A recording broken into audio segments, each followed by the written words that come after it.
Démographie et développement économique, c'est le thème de ce numéro de Faire croiser, un programme réalisé par Eden Télévision et Diaspora FM.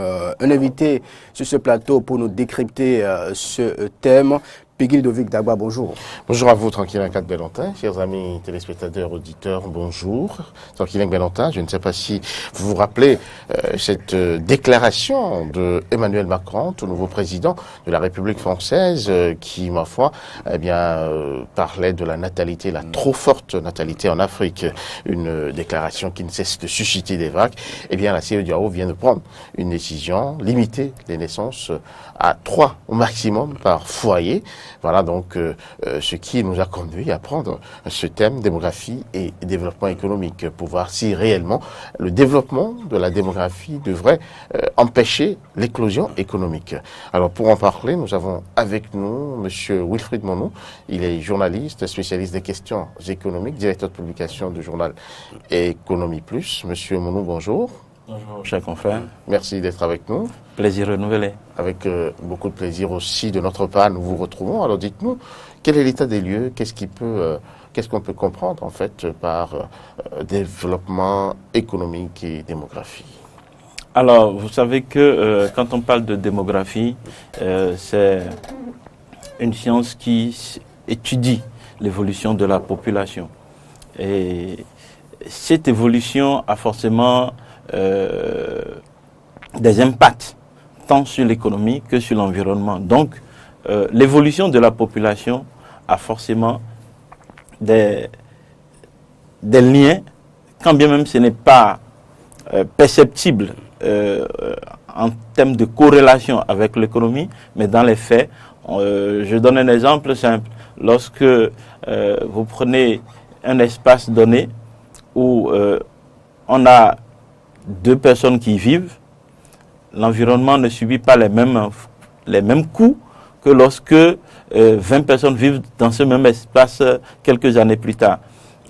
En matière de gestion des ressources aussi, donc lorsque vous savez que par exemple la terre, l'espace n'augmente pas, pendant ce temps, le nombre de personnes qui y vivent augmente chaque jour, et donc les ressources qu'il faut pour 2 personnes doivent être désormais utilisées pour 20 personnes. Et donc, tout cela fait que la population, aujourd'hui, rentre une variable importante quand on veut parler des questions de développement. Alors, quelle est la situation au Bénin? Le dernier GPH4, recensement général de la population, en 2013, révélait qu'au Bénin, nous sommes désormais 10 8 749 habitants et que la densité au Bénin tourne autour de 87 habitants par kilomètre carré. Et cela face à un taux de croissance qui donne un taux de croissance de pratiquement 2,6% en 2016, qui est la moyenne au Bénin, et face à une moyenne africaine qui est autour de 2,5%. Face à ça, le taux de croissance en 2016 a chuté, est passé à 4%. Et donc voilà que la population augmente et que la production de la richesse s'amenuise. Donc il est alors nécessaire de se poser la question comment faire pour accroître suffisamment les ressources et apporter des politiques qu'il faut dans ce sens pour la population afin d'atteindre le mieux-être. Et pourquoi systématiquement, indexer tout de suite la démographie si la croissance économique chute? Est-ce que, quelque part, il ne faudrait pas aller voir la façon dont nous travaillons, la façon dont les populations, en général, s'adonnent aux activités économiques? Est-ce que les options que fait l'État, ne sont pas fonction de cette chute de la croissance économique? Pourquoi forcément voir la démographie d'un mauvais œil? Non, vous savez, pour qu'on puisse avoir une croissance, il y a ce que j'appelle souvent les facteurs de production. Et au nombre de ces facteurs de production, il y a le capital humain. Les ressources humaines. Qui existent en grand nombre. Qui existent en grand nombre. Figurez-vous que plus de 40% de la population africaine à moins de 15 ans. Moins de 15 ans. Donc, vous imaginez, dans 3 ans, ceux-là seront, ou dans 5 ans, ceux-là seront appelés à être employés sur le marché du travail, ce qui est quasiment difficile aujourd'hui. Cette main-d'œuvre doit être formée, et ce qui n'est pas toujours forcément, la qualité n'est pas au rendez-vous. Donc tout ça cause des problèmes en termes de productivité.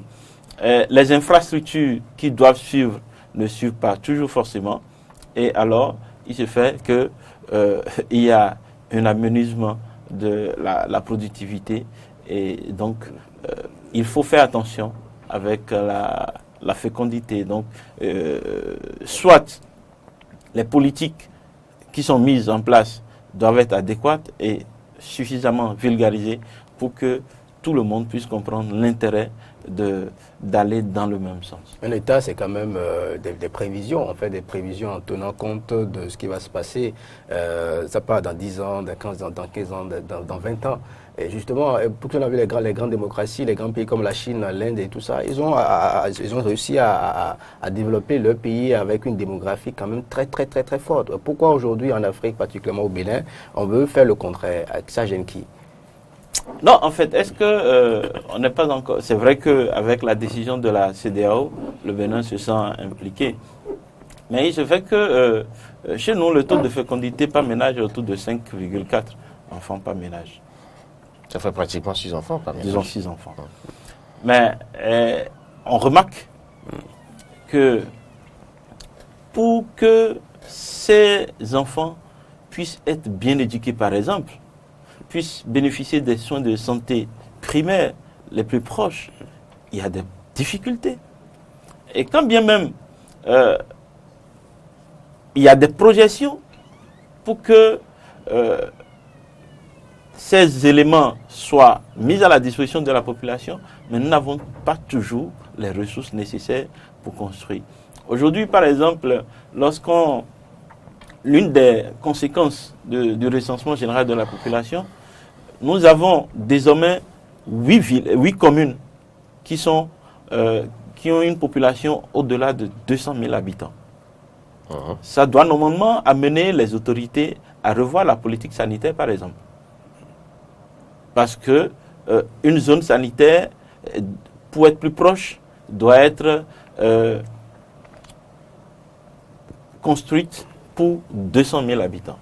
Or, désormais, contrairement en 2002, 2003, on avait 2 villes qui étaient seulement peuplées avec 200 000 personnes. Aujourd'hui, nous avons 8 communes qui sont... Quelles sont ces communes-là? Les communes, c'est Abomey-Calavi. Nous avons Cotonou, naturellement, Porto-Novo, Djougou, Parakou, Banikwara, Semekoji et Tchaourou, qui sont ces villes qui désormais dépassent les 200 000 habitants. Et cela devait induire forcément... Ça induit plusieurs choses. Plus de ressources. Ça induit non seulement plus de ressources pour le développement de ces communes, mais les ressources sont de plus en plus rares, vous savez. Mais pendant ce temps, les besoins sont là et deviennent et appellent à ce qu'on les résolve. Je prends un exemple. Lorsque vous avez une population comme ça signifie qu'ils doivent se déplacer. Les moyens de déplacement sont achetés, mais on n'a pas de route, on n'a pas de voie de desserte.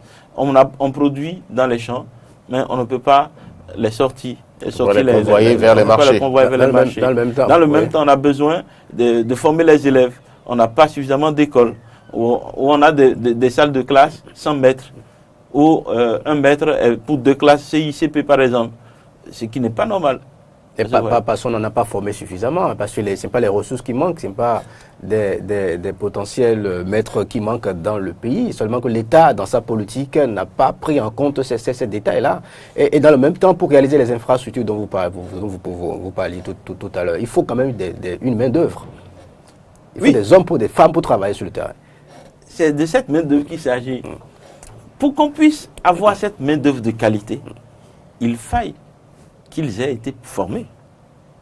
Qui doit les former? C'est à l'État de les former. C'est à l'État de les former. Voilà que l'État n'a pas suffisamment de ressources pour appeler des experts extérieurs quand on n'a pas les ressources de formation à l'interne. Comment est-ce qu'on peut dire dans un pays comme dans le Bénin que l'État n'a pas de ressources, alors qu'aussi, au vu de tout le monde, des centaines de milliards disparaissent. Et vous voyez un ministre qui est nommé... Parce qu'il il est important de faire la part des choses. Un ministre qui est nommé, un individu nommé ministre de la République, quelques mois après, il devient milliardaire.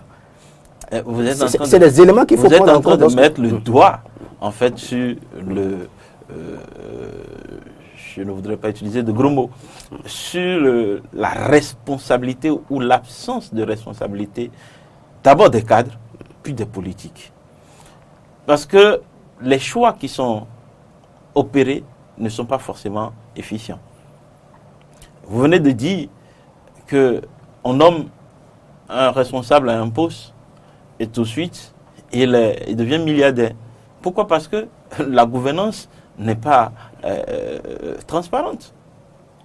Et c'est ça le gros problème. Moi, je vous donne un cas. C'est ça le gros problème. Je ne vais pas citer de nom.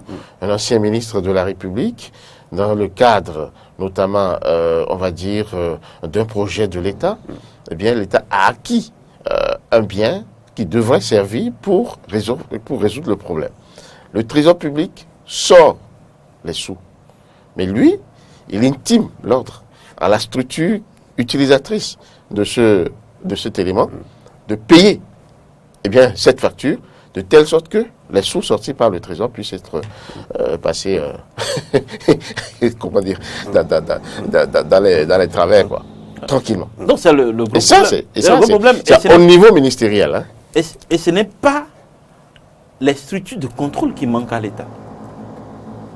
Oui, ce n'est pas les structures de contrôle qui manquent à l'État.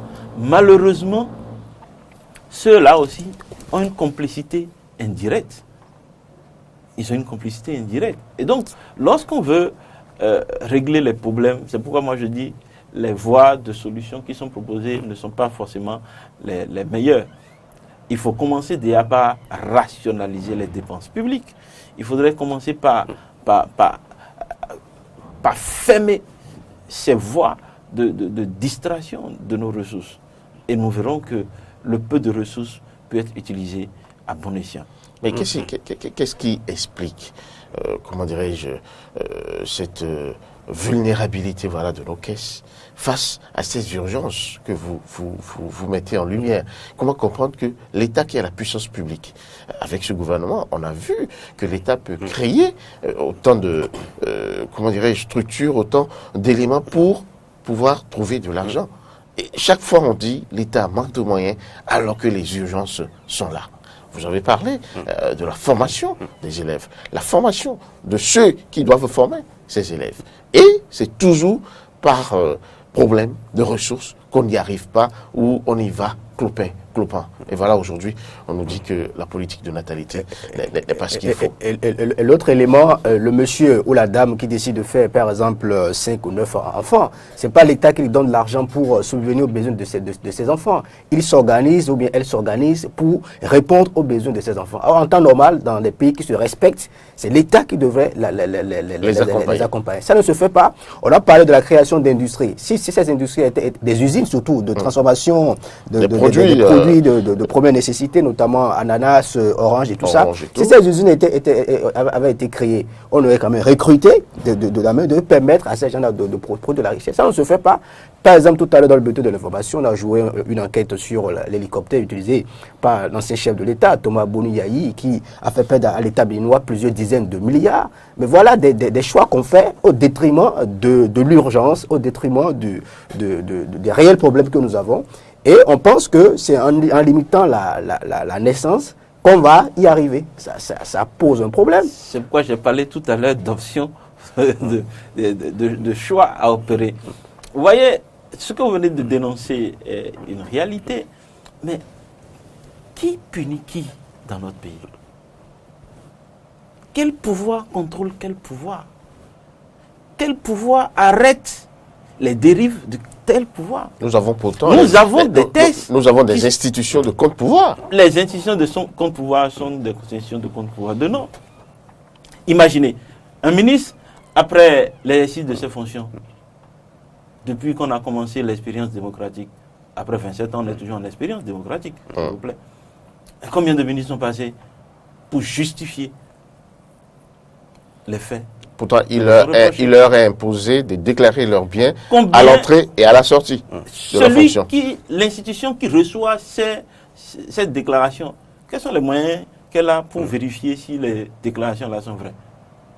Quels sont les moyens qu'elle dispose pour faire la balance entre la situation initiale et la situation finale d'un ministre qui déclare ses biens, pour savoir, en fonction de ses revenus, formels, déjà comment on appelle, est-ce que la variation est conforme à ce qu'il aurait épargné, donc ce qu'il aurait investi, par exemple. Donc voilà des situations que nous avons. Et tant qu'on ne prendra pas conscience que nous n'attendrons pas le développement de l'extérieur. D'ailleurs, de plus en plus, l'aide au développement devient rare. Et si les puissances, à commencer par les États-Unis, désormais suivis par la France, appellent à ce que l'Afrique prenne conscience qu'on ne peut pas continuer à produire des enfants sans pouvoir les entretenir. Vous avez parlé, par exemple, que quelqu'un décide de faire 9 enfants. Mais en réalité, a-t-il les moyens de s'occuper de ces 9 enfants? La plupart, les gens, en tout cas, on en voit, qui arrivent à subvenir aux besoins de leurs enfants, à les scolariser, à les nourrir. Par contre, ceux qui profitent de l'État, ceux qui sont, en tout cas, au niveau de la gouvernance de l'État, eux, ils ont des passeports diplomatiques qui leur permettent d'aller inscrire les enfants à l'étranger, de faire de grandes universités, de bénéficier des soins de santé de qualité, etc. Maintenant, les autres qui sont dans le pays, que l'État devrait quand même aider dans leur quotidien, parce que c'est institué c'est bien écrit dans la Constitution, que l'État doit créer de meilleures conditions de vie pour ces populations. Ça ne se fait pas. Et c'est bien cela la réalité. Oui, mais ce que je voulais d'abord commencer par dire, est-ce que chacun produit ou fait des enfants en fonction de ses capacités, en fonction de ses obligations vis-à-vis de ses enfants? Et là, c'est là la question fondamentale. Maintenant, c'est vrai que l'État, à son niveau, fait beaucoup de gâchis. Et donc, ceux qui sont appelés à des responsabilités pour montrer que c'est eux qui constituent les élites, la classe privilégiée.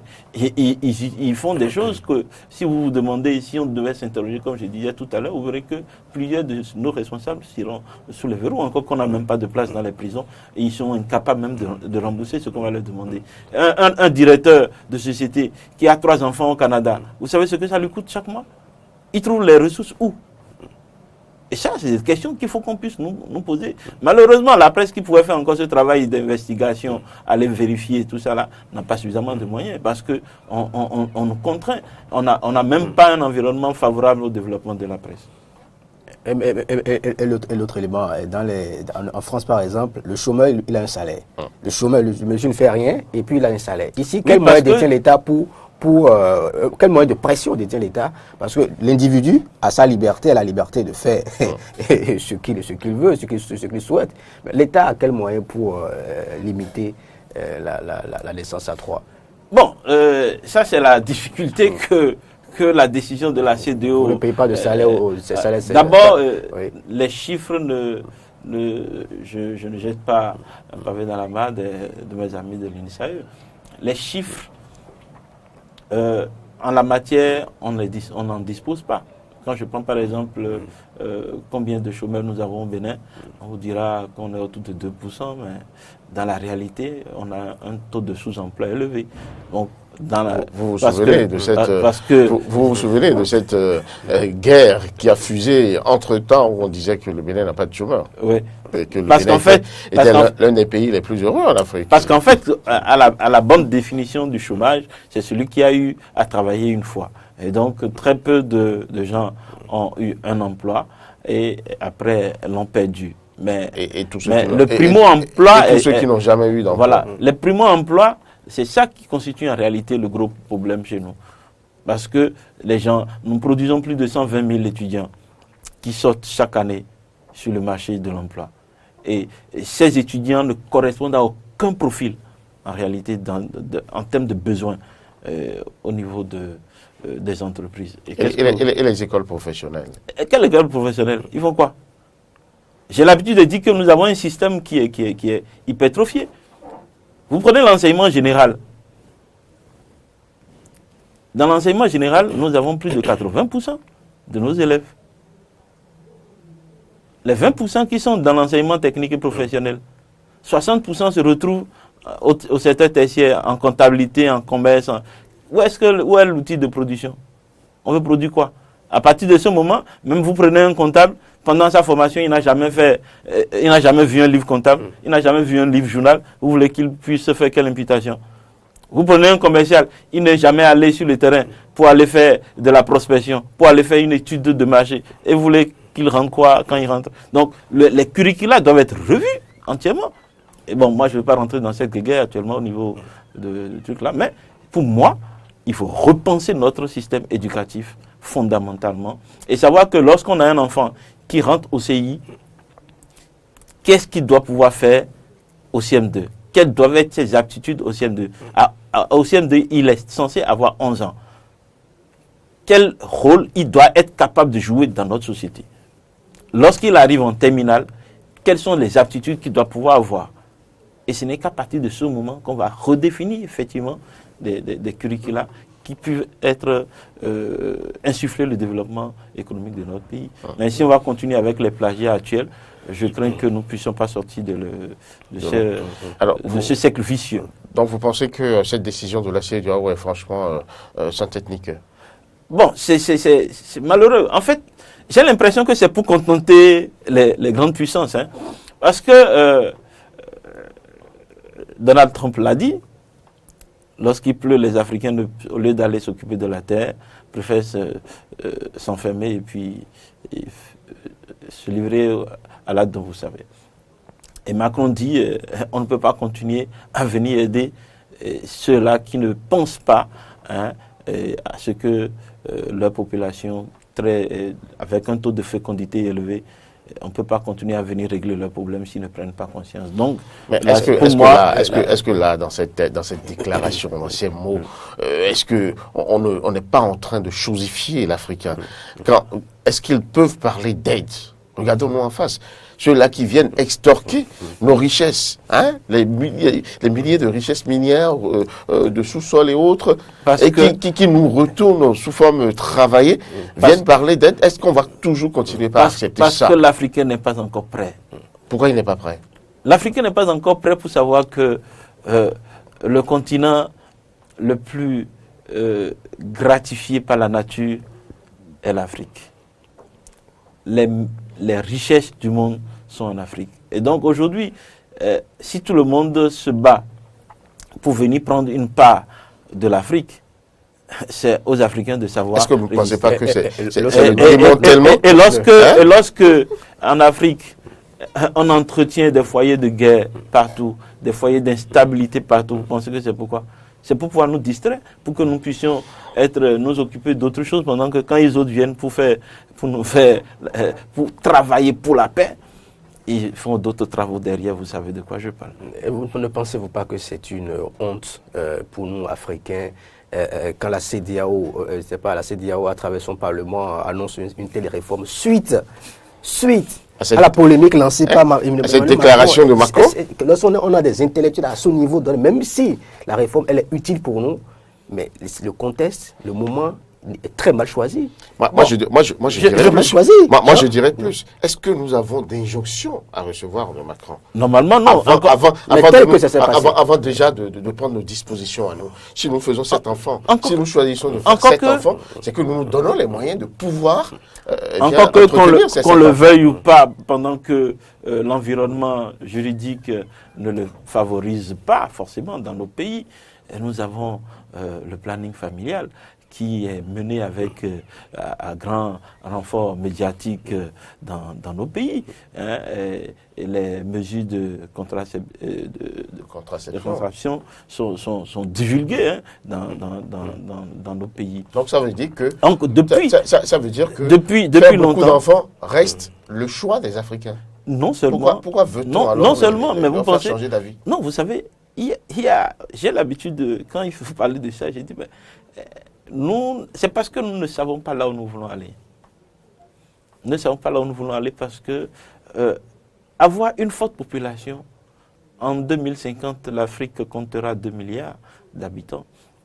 Et donc, qu'est-ce que nos leaders pensent faire de cette force vive de travail? C'est ça la question.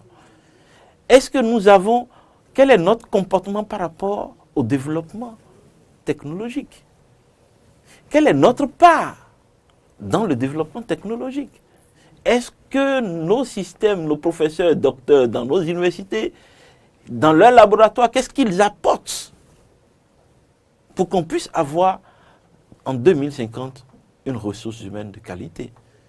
Et c'est ça le problème. Donc, vous voyez que l'Afrique est reléguée au dernier rang en matière de ressources de qualité. Et donc, puisque ça devient un poids pour le monde, pour le reste du monde, donc autant limiter ce poids pour ne pas avoir apporté le poids. Et comme nos dirigeants consentent à la chose, ils demandent que désormais, par ménage, nous ayons 3, ce qui est pour moi incongru. Mais comment le donneur universel de ces richesses peut-il constituer un poids pour le monde?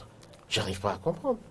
Je dis bien, vous savez, quand je prends le secteur de la santé par exemple, on est obligé de nous donner chaque année des vaccins afin de prévenir des endémies.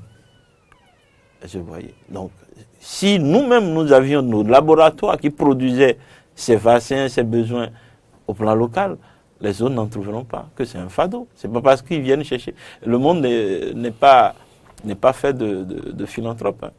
Ils viennent pour défendre leurs intérêts. Et si nous ne prenons pas conscience de nos intérêts, vous voulez faire quoi? Vous voulez dire quoi? Et chaque fois, nous allons toujours dire ça. Nous voyons quels sont les objectifs, quels sont les défis à relever, mais nous nous ployons toujours à attendre que l'aide vienne d'ailleurs. Mais il faut que d'abord l'aide soit interne. Qu'est-ce que nous faisons pour que le peu de ressources que nous avons soit géré optimalement? Et le problème se pose dans tous les pays africains. Et dans tous les domaines. Et dans tous les domaines. Nous avons des dirigeants qui ne prennent conscience que de leurs intérêts. Et mieux, le peu de ressources qu'ils ont, ils envoient ça encore dans les banques extérieures. Vous allez voir ces hommes politiques dont il parlait tout à l'heure. Quand ils sortent les sous du trésor, ils ne rejettent pas ça dans le système.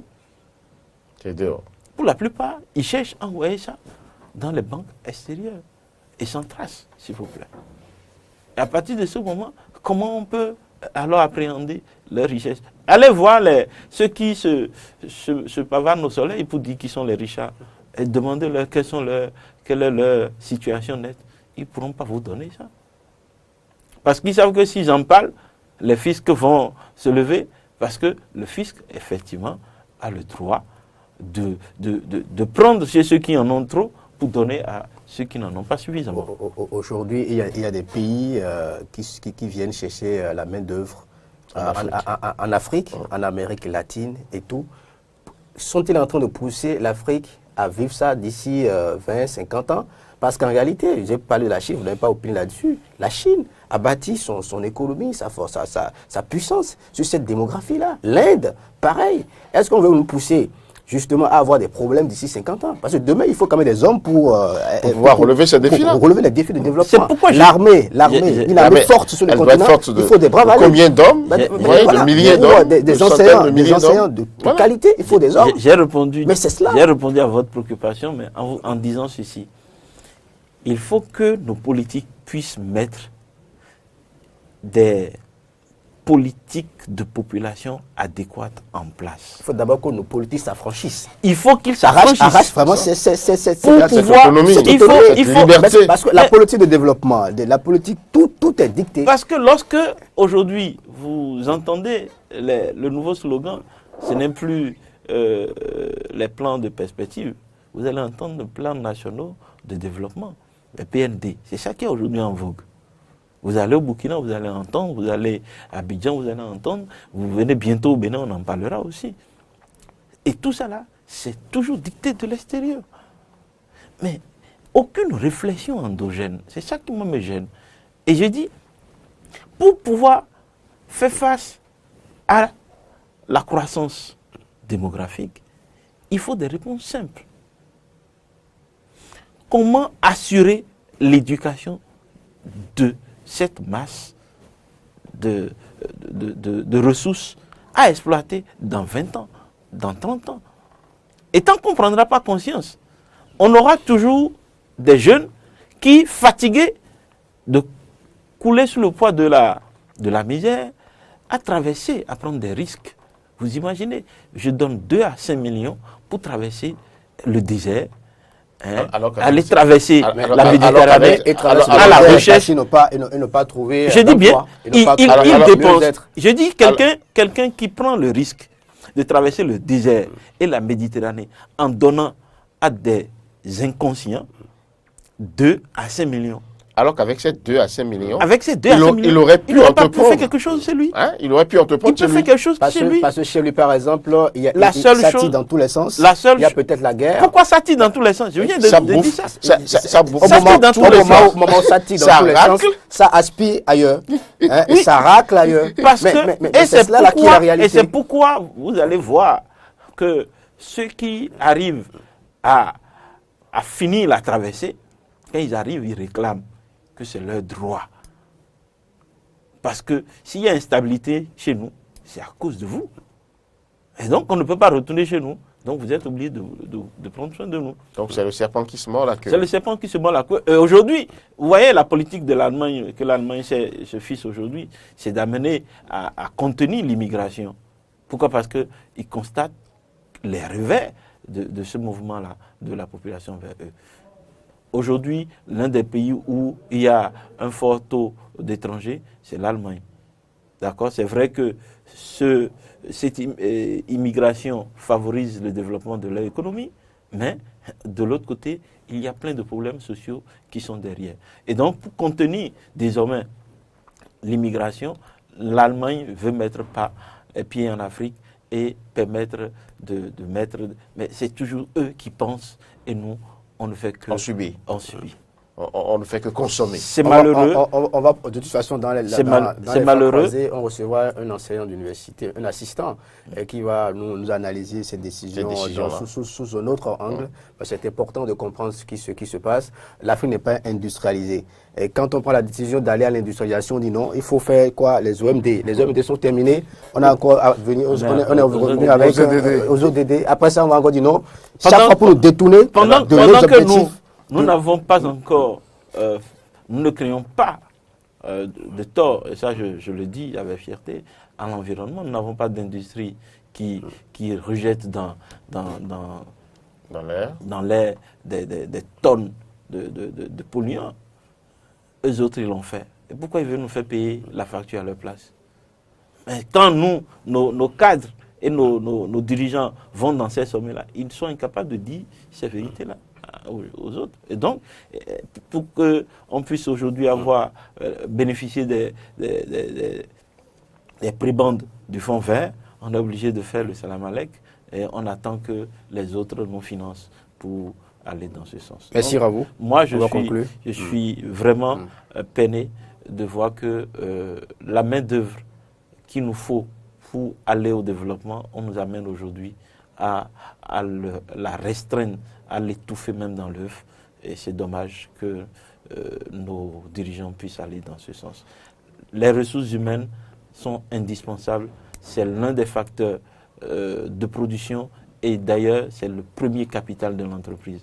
Lorsqu'une entreprise ne valorise pas ses ressources humaines, elle est destinée à disparaître forcément. Quoi qu'il arrive, l'Afrique ne disparaîtra pas parce que ses fils ne disparaîtront pas, quel que soit l'enfant. On ne va pas nous imposer le nombre d'enfants que nous aurons.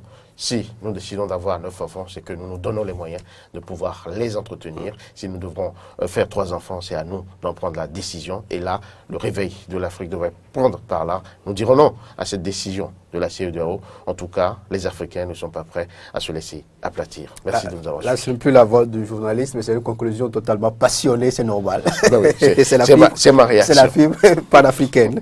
Voilà, c'était donc l'instant débat fait croiser sur Eden Télévision. Pour le rendez-vous pour une nouvelle diffusion sur la radio à 14h, sur la télévision à 13h30.